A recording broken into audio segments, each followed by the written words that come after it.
तो कल मैंने बताया था कि पूरा 70 नंबर का पेपर कैसे बनेगा, एक बार और देख लीजिए।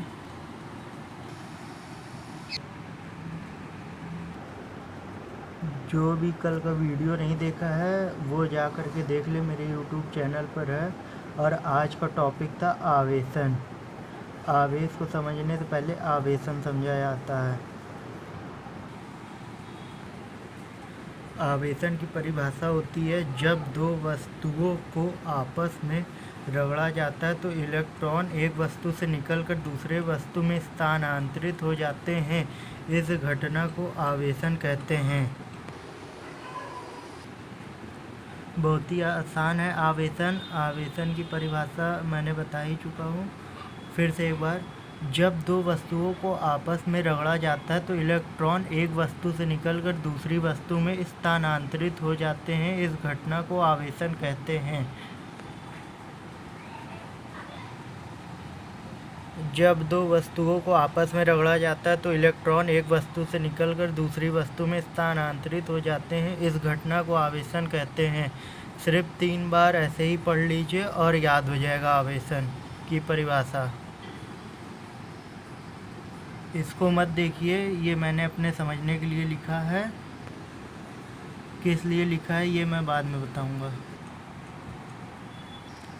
अब आवेशन में 2 पॉइंट है आपके समझने के लिए, बाकी परिभाषा तो ये है।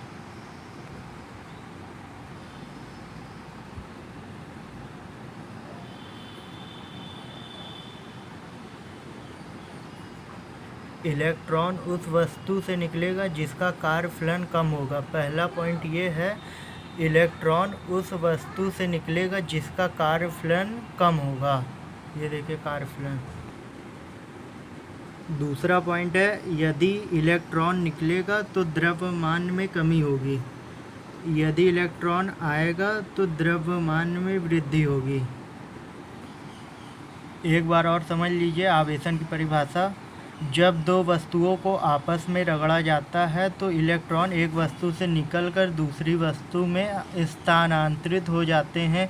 इस घटना को आवेशन कहते हैं। इसके 2 पॉइंट है, इलेक्ट्रॉन उस वस्तु से निकलेगा जिसका कार्यफलन कम होगा। सेकंड पॉइंट है, यदि इलेक्ट्रॉन निकलेगा तो द्रव्यमान में कमी, यदि इलेक्ट्रॉन आएगा तो द्रव्यमान में वृद्धि। आवेशन के बाद अब आवेश की परिभाषा, चार्ज।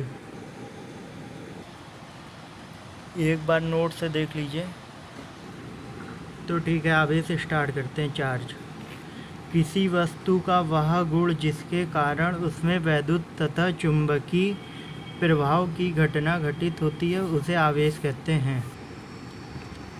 आवेश की परिभाषा फिर से एक बार, किसी वस्तु का वह गुण जिसके कारण उसमें वैद्युत तथा चुंबकीय प्रभाव की घटना घटित होती है उसे आवेश कहते हैं। किसी वस्तु का वह गुण जिसके कारण उसमें वैद्युत तथा चुंबकीय प्रभाव की घटना घटित होती है उसे आवेश कहते हैं। किसी वस्तु का वह गुण जिसके कारण उसमें वैद्युत तथा चुंबकीय प्रभाव की घटना घटित होती है उसे आवेश कहते हैं। ऐसे ही 3 बार अगर सही से पढ़ा जाए तो ही याद हो जाएगी आवेश की परिभाषा। अब फर्स्ट पॉइंट, आवेश को Q से लिखते हैं। सेकंड पॉइंट, आवेश अदिश राशि है। थर्ड पॉइंट, आवेश व्युत्पन्न राशि है। आवेश को Q से लिखते हैं, आवेश अदिश राशि है, आवेश व्युत्पन्न राशि है।